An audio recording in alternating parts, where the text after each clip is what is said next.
ઘણીવાર એવું એક્ઝામ્પલ આપવામાં આવે છે કે મેનેજમેન્ટ શીખવું હોય તો BAPS સંસ્થા પાસેથી શીખવું જોઈએ. મેનેજમેન્ટ એ અમારા ગુરુએ અમને શીખવાડ્યું છે.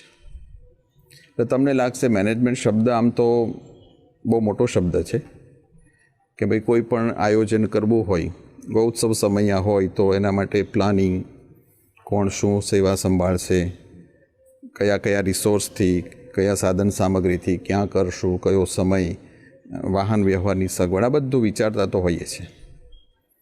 અને હું તો કહું છું કે મેનેજમેન્ટ અમારી સંસ્થાના સંતો કરે છે, ના નથી.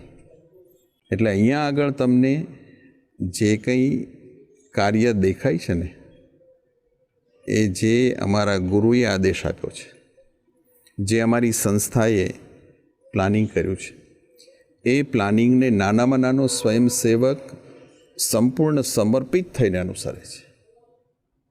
એટલે એનું પરિણામ દેખાય છે.